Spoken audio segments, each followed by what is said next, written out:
Que la paix soit sur vous.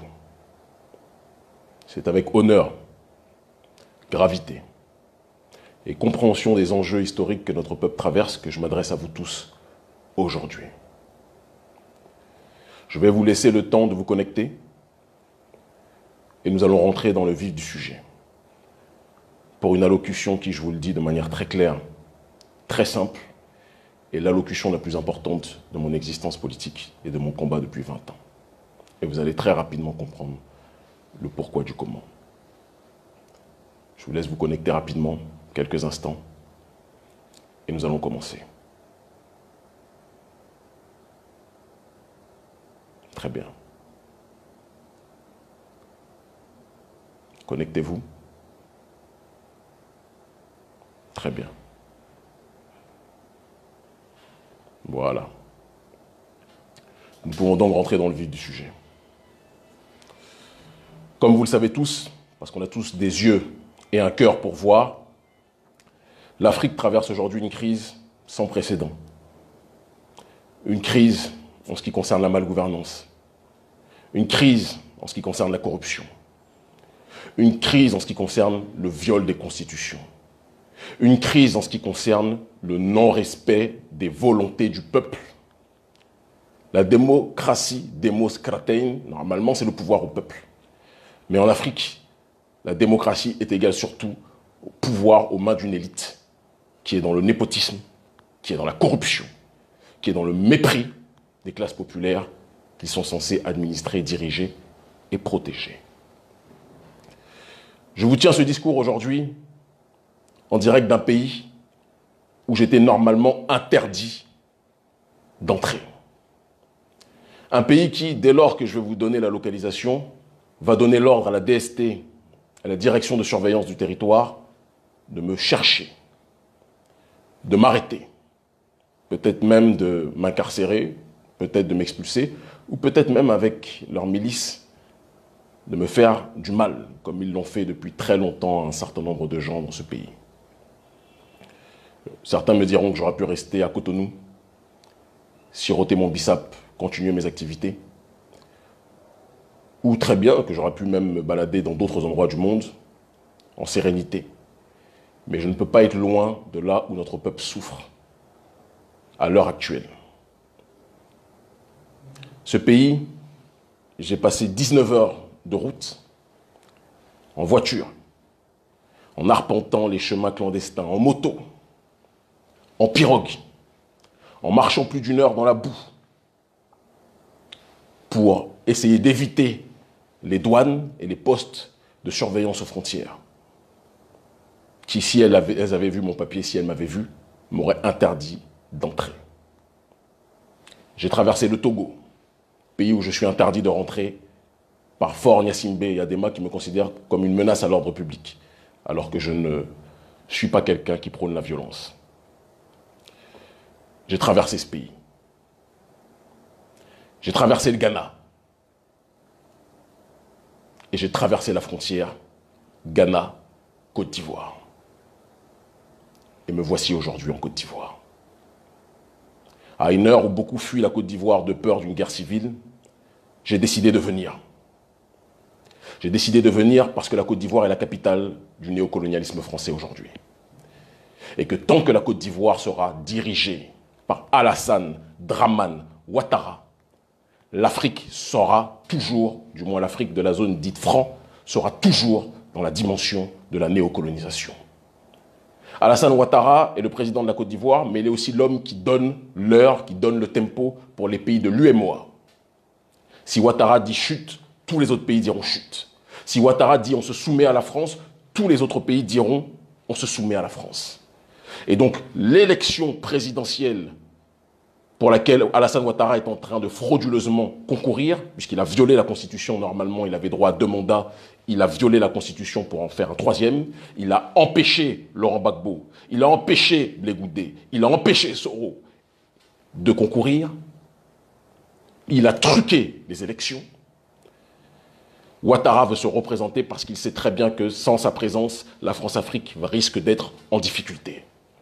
Et c'est la raison pour laquelle les hypocrites du gouvernement français dirigés par M. Emmanuel Macron, n'ont rien dit contre Alassane Ouattara lorsque celui-ci voulait se présenter, mais dans le même temps, ont eu le culot, tout comme la CEDEAO, tout comme le gang de la CEDEAO, parce que c'est devenu un gang politique aujourd'hui, d'accord, de condamner la manifestation populaire au Mali qui voulait simplement le départ d'Ibeka. Qu'est-ce que l'on doit retenir par rapport à cette situation? Que lorsque le peuple s'exprime, la CEDEAO et le gouvernement français s'opposent. Parce que les intérêts du peuple africain, ce n'est pas les intérêts ni de la CEDEAO, ni de l'oligarchie française. Mais lorsque le symbole de la corruption, le symbole de la violence, le symbole de l'hystérisation ethnique dans le pays prend le pouvoir, ou du moins capture le pouvoir et décide de se représenter alors qu'il n'en a pas le droit, le gang de la CEDEAO se tait et le gouvernement français se tait. Et vous voulez qu'on fasse confiance à ces institutions. Vous voulez sincèrement qu'on soit dans une démarche de se laisser guider par des élites qui sont complètement délégitimées par rapport au peuple? Ce n'est pas notre démarche. Alors j'ai décidé de prendre mes responsabilités. Je sais que lorsque je me ferai attraper par la DST, je serai sans doute arrêté, molesté ou expulsé. Vous serez tous témoins de ce qui va m'arriver. Mais je suis venu en Côte d'Ivoire pour parasiter le processus électoral du candidat de la France-Afrique, Alassane Dramane Ouattara. Je ne partirai pas de ce pays tant que Ouattara maintiendra cette élection. Il est important de préciser, pour éviter toute chasse à l'homme qui sera effectuée contre des innocents, je suis venu de mon propre chef. Aucun membre de mon organisation, je le précise, aucun membre de l'ONG Urgence panafricaniste n'était au courant de ma venue. Et au moment où je vous parle, personne ne sait où je suis. De la même façon, j'insiste, aucun membre de l'opposition, je dis bien aucun membre de l'opposition, n'a contribué à me faire venir, d'accord, et n'est au courant de ma présence aujourd'hui. Parce que je sais qu'Ouattara n'attend que ça pour dire que vous voyez, vous avez fait venir ce terroriste politique, terroriste non violent, c'est quand même important de le préciser, parce que je ne prône pas la violence. La désobéissance civile n'est pas la violence, qu'on soit très clair dessus. C'est comme ça que vous avez eu le camp Gbagbo et vous l'avez amené à la CPI, parce qu'ils se sont laissés avoir par vous qui êtes les plus grands violents d'Afrique aujourd'hui. Des mercenaires, des meurtriers. D'accord? Mais le simple fait que les autres se soient défendus, vous les avez présentés comme les violents, vous avez été protégés. Moi, je le dis clairement, je prône la non-violence. Mais la non-violence n'empêche pas l'intelligence. Et vous ne pouvez pas confisquer la voix du peuple sans que le peuple ne réagisse.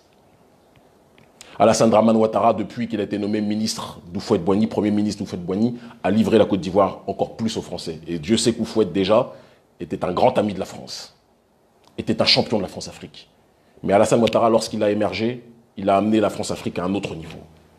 Il a confié le plus de marchés possible à Bouygues. Il a confié le plus de marchés possible, et c'est important de le préciser, à Bolloré. Il a confié le plus de marchés possible aux entreprises françaises et occidentales pour que la Côte d'Ivoire soit le pilier du néocolonialisme occidental et français en Afrique. Il a contribué comme personne ne l'avait fait avant lui, je dis bien personne avant lui, à ramener le degré de soumission des élites africaines à un autre niveau. Aujourd'hui, je pense qu'en termes de soumission à l'impérialisme occidental et français, personne ne dépasse l'Afrique francophone. Personne. Et Alassane Dramane Ouattara est responsable de cette réalité-là. Et vous pensez que nous pouvons rester là sans rien faire, sans rien dire, sans réagir? J'ai quitté ma famille, mes enfants en larmes, parce qu'ils savaient tous qu'en venant ici, je me mettais en danger. Mais je ne peux pas rester et voir notre peuple se faire marcher dessus, se faire voler, se faire violer, sans réagir. Ce n'est pas possible. Et donc, par conséquent, j'appelle toute la jeunesse qui se sent concernée par le viol de la constitution d'Alassane Dramane Ouattara à se tenir prêt pour se mobiliser cette semaine. Si je dis le jour, et si je dis l'heure, et si je dis le lieu, l'armée va venir, elle va emmener ses milices que l'on appelle les microbes. C'est important aussi puisque le grand public nous suit. Les microbes, qu'est-ce que c'est? C'est une milice de jeunes africains, ce sont mes frères, mais qui sont instrumentalisés par Alassane Dramane Ouattara. Alassane Dramane Ouattara a fait croire qu'il était le champion de la cause de ceux qui étaient sentés exclus en Côte d'Ivoire. Alassane Dramane Ouattara a fait croire qu'il était le champion et le défenseur des Sénoufos, d'autres personnes, d'autres groupes ethniques. Non, il n'est le défenseur de personne. Les Sénoufos sont un peuple digne, très digne, et Ouattara ne les représente pas. Je ne suis pas venu ici pour mener un combat contre des Sénoufos ou contre les lobbies ou contre les Malinqués. Ce sont mes frères. Je suis un panafricaniste. Ce n'est pas que vous soyez Aoré, que vous soyez BT, que vous soyez lobby, que vous soyez Malinqué, etc., ou Sénoufo, ce n'est pas mon problème. Nous sommes tous africains. Notre seul problème, c'est le néocolonialisme français qui a décidé de coopter Alassane Dramane Ouattara pour maintenir sa domination sur nos terres. Et donc l'élection à laquelle Alassane Ouattara veut forcer les digues pour se présenter, cette élection est une élection viciée et qui n'est pas une élection qui concerne uniquement les Ivoiro-Ivoiriens. Ça concerne l'Afrique dans sa globalité. En tant que citoyen de la CEDEAO, j'ai le droit de venir. J'avais été interdit de rester l'année dernière au motif que j'étais, selon le président Dramane Ouattara, une menace grave à l'ordre public parce que je voulais organiser une mobilisation non violente, pacifique, j'insiste beaucoup dessus, contre le néocolonialisme, contre la France-Afrique et contre le franc CFA. Alassane Ouattara, voyant ça, a paniqué et m'a expulsé. Mais je suis de retour aujourd'hui. J'appelle toute la jeunesse ivoirienne à se mobiliser, à se tenir prêt, à rencontrer tous les partis qui sont opposés, toutes les structures qui sont opposées à Alassane Ouattara pour se tenir prêt pour une mobilisation, j'insiste dessus, pacifique. Parce que les violents, c'est eux, ce n'est pas nous. Nous ne sommes pas violents. Les va-t-en-guerre de Facebook qui n'ont jamais tenu une arme, qui vous parlent de révolution mais qui ne sont pas capables d'être sur le terrain, qui sont toujours loin du danger, on les connaît. Qui viennent quand tout est facile, quand les dictateurs sont partis parader, on les connaît. Moi, je ne veux pas que les nôtres perdent la vie bêtement. Mais je dis, mobilisons-nous pacifiquement, énergiquement, civiquement, contre le régime Ouattara, parce que le régime Ouattara, ça sera la domination française pendant encore 5 ans. Minimum. Nous ne pouvons plus accepter cela. Nous ne pouvons plus tolérer cela. Et si on doit m'arrêter, si on doit me tuer, si on doit me molester pour ça, j'accepte le prix à payer. Parce que ce combat que nous menons, nous ne le menons pas pour nous, mais nous le menons pour que nos futures générations puissent bénéficier du principe minimum et vital universel de souveraineté. De souveraineté du peuple. Et non pas des élites. Parce que les élites, si elles ne sont pas là pour servir le peuple, ne sont que distraction, corruption et autodestruction.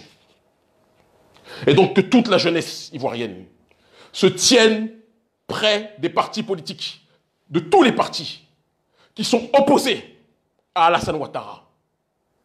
Le bruit à oreille, le bouche à oreille, excusez-moi, le bouche à oreille va circuler.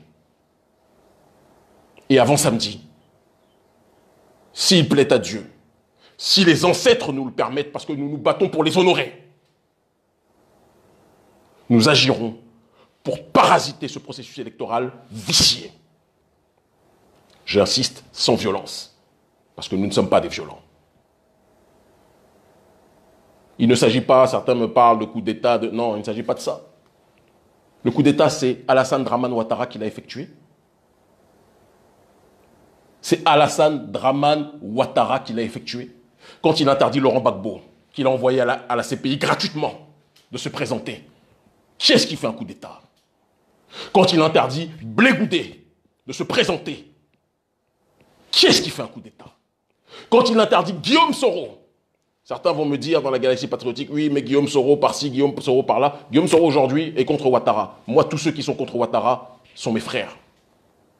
Je n'ai pas besoin de leur parler pour ça. Tous ceux qui sont contre Ouattara sont mes frères. Et je remercie Ouattara pour une chose. Il a permis ça.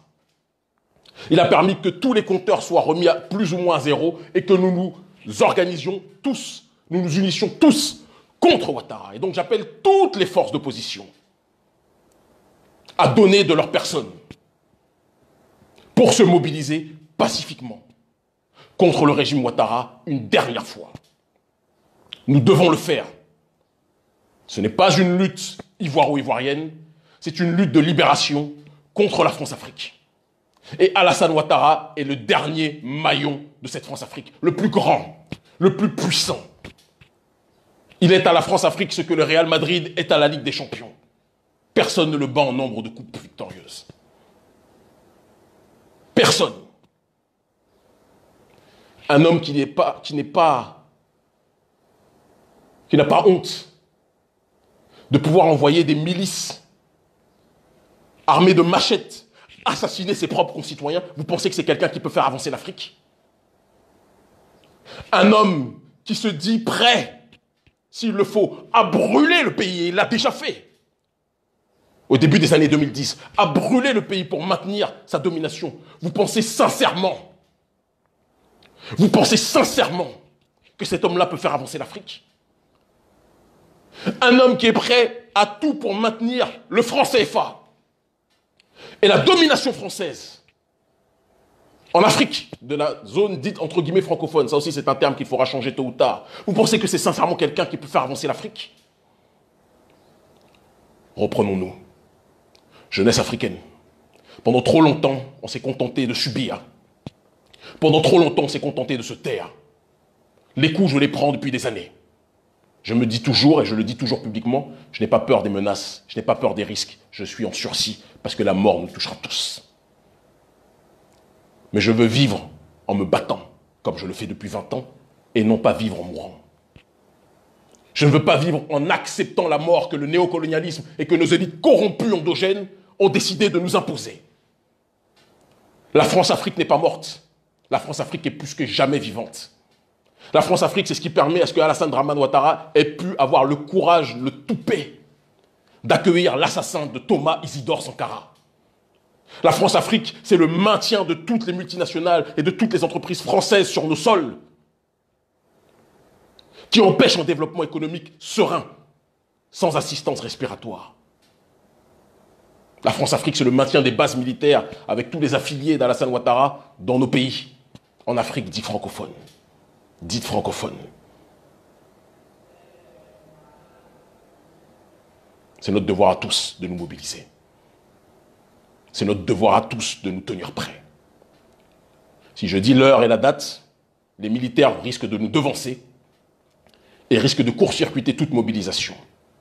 Mais une chose est certaine, je vais m'arranger pour que toutes les forces d'opposition reçoivent le message, reçoivent le mot, et que nous puissions agir tel un seul homme, pacifiquement, civiquement, contre le néocolonialisme français.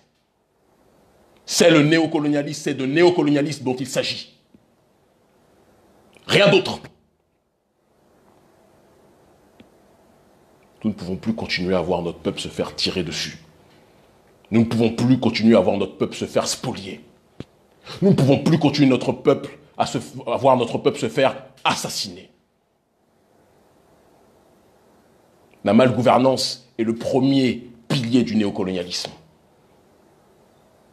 Et c'est pour ça que j'ai dit dans mon allocution que je parlais de la Côte d'Ivoire, mais que je parlais aussi des autres pays, la Guinée-Conakry, avec l'assassin Alpha Condé, qui, comme Alassane Dramane Ouattara, exacerbe les tensions ethniques et a violé la Constitution pour se présenter une troisième fois,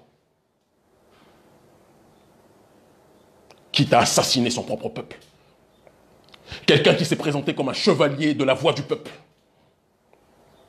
Et c'est pour ça que j'ai décidé, moi, à titre personnel, de me tenir pour l'instant éloigné de ces voies électorales. Parce qu'en Afrique, les gens ne rentrent pas en politique pour servir le peuple, mais pour se servir sur le dos du peuple. Moi, je suis là pour servir le peuple. Quitte à risquer ma vie pour ce peuple. C'est notre seule obsession. C'est notre seule mission.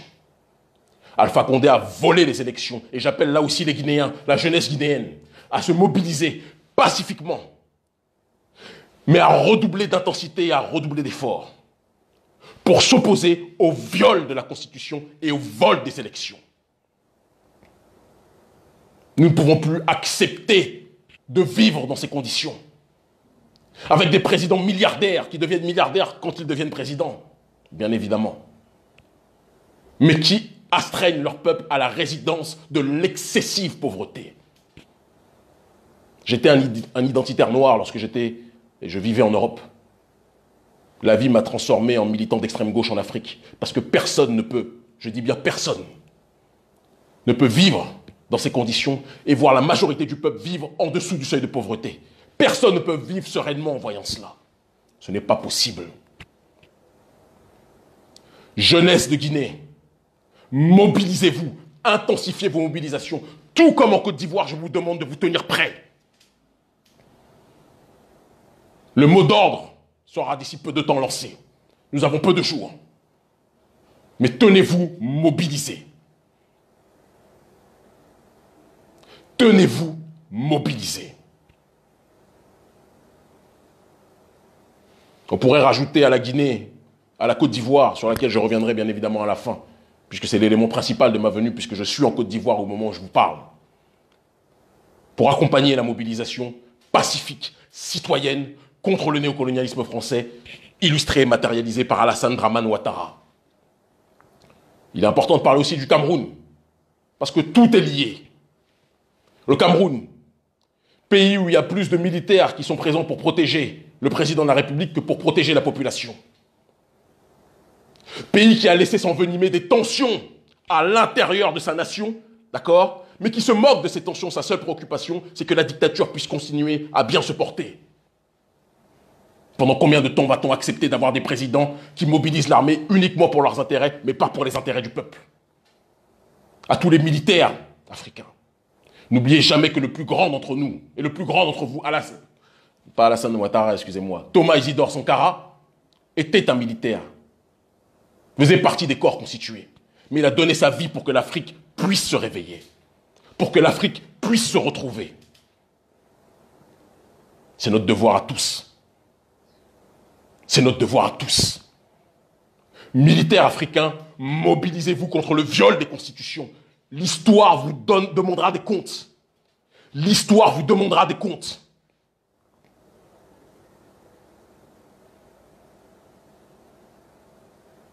Voir au Cameroun des enfants se faire assassiner à cause d'une malgouvernance qui est putréfiée, qui est insérée, qui est présente depuis trop longtemps.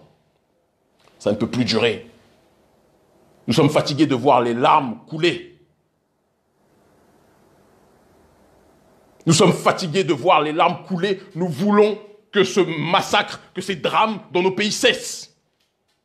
Et si on doit perdre la vie pour cela, je l'ai dit dans mon dernier livre, L'Afrique libre ou la mort en Afrique n'est qu'une étape. Et je veux mourir en me battant pour mon peuple et non pas vivre en mourant.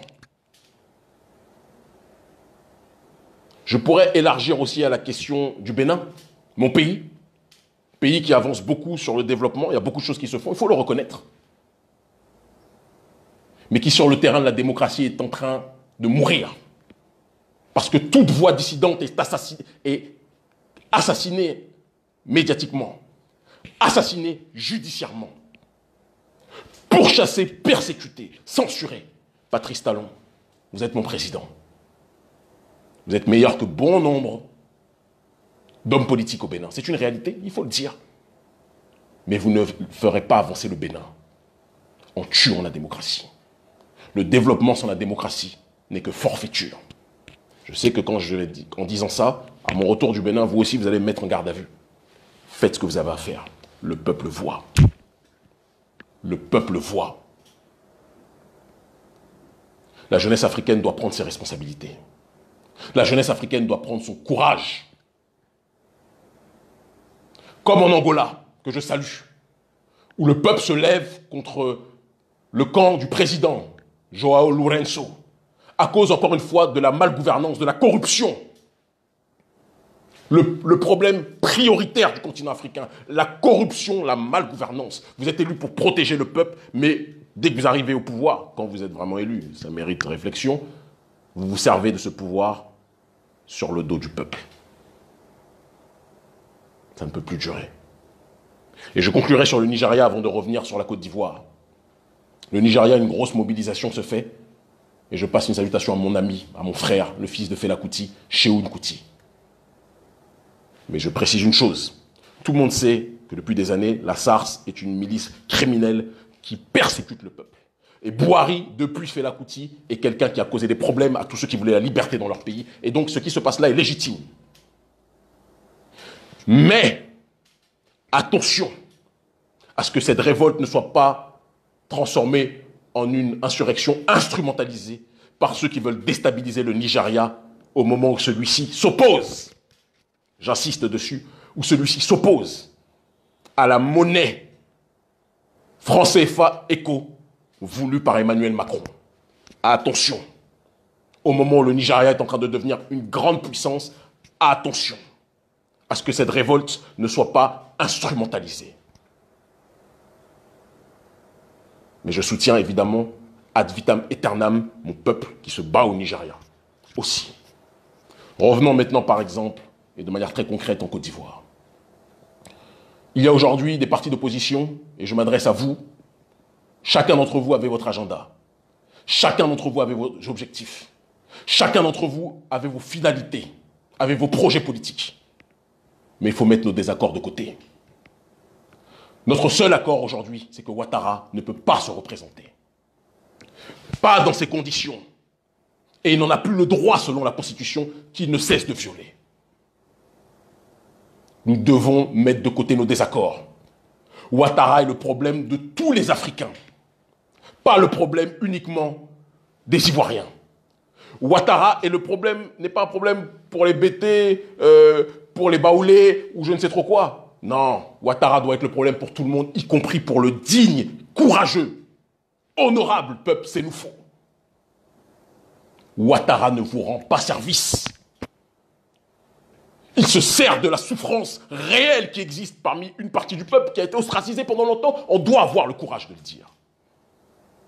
Mais ce n'est pas les intérêts de ce peuple-là qu'il sert. Il sert les intérêts de l'oligarchie française. Nous devons stopper ça. Nous devons cesser ça. Quitte à en perdre la vie s'il faut pour cela. Tenez-vous prêts. Tenez-vous connectés. Avant samedi, en Côte d'Ivoire, une mobilisation plus que jamais pacifique, citoyenne, aura lieu. Et s'ils doivent nous attaquer, que le monde entier sache, vous êtes tous témoins, vous êtes très nombreux à suivre ce direct, que le monde entier sache que les responsables, les violents, c'est le gouvernement Ouattara. Nous ne sommes pas violents. Nous pourrions l'être, ils ne sont pas plus forts que nous. Mais celui qui est violent à l'échelle géopolitique est celui qui a perdu. Vous avez eu mon aîné Gbagbo lorsqu'il s'est défendu, vous avez eu aussi le général Blé Goudé, vous n'aurez pas Kémy Séba. Dans notre ontologie, la violence, c'est l'intelligence. Dans notre ontologie, la résistance, c'est l'élévation de la pensée. Je n'appelle pas à la mobilisation pour que nos fils meurent. Si je dois mourir, je mourrai, je prends mes responsabilités. Venez pacifiquement. Mobilisez-vous pacifiquement. Et empêchons Ouattara de tenir cette élection.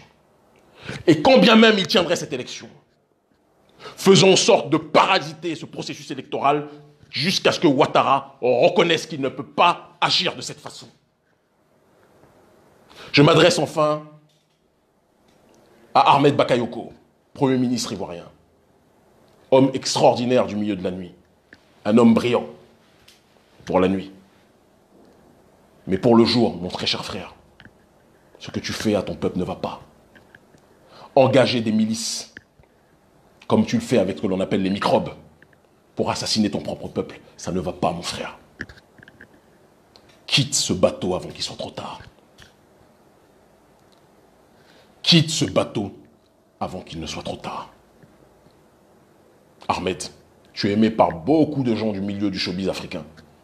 Beaucoup de gens vendent tes qualités, ton cœur, etc. Applique ton cœur aussi en politique. Quitte Draman. Quitte Draman. Et rejoins tous ceux qui sont opposés à ce dernier. Parce qu'Alassane Ouattara va être dans les poubelles de l'histoire, mon frère. Il l'est déjà. Quitte Draman, mon frère. Je te le demande. Je te parle ainsi, grand frère. Quitte Draman. Jeunesse ivoirienne, jeunesse panafricaniste, où que vous soyez, Mobilisons-nous contre la malgouvernance, contre nos dictateurs qui violent les troisièmes mandats, qui violent les constitutions et qui imposent un troisième mandat, excusez-moi, et imposons-nous contre le néocolonialisme français. L'Afrique libre ou la mort, nous vaincrons. Et je le dis et je le répète, je suis prêt à mourir si c'est le prix à payer. Nous mourrons tous, mais mourrons pour notre dignité. Ils finiront par comprendre. Le rendez-vous est pris, tenez-vous connectés dans les heures à venir.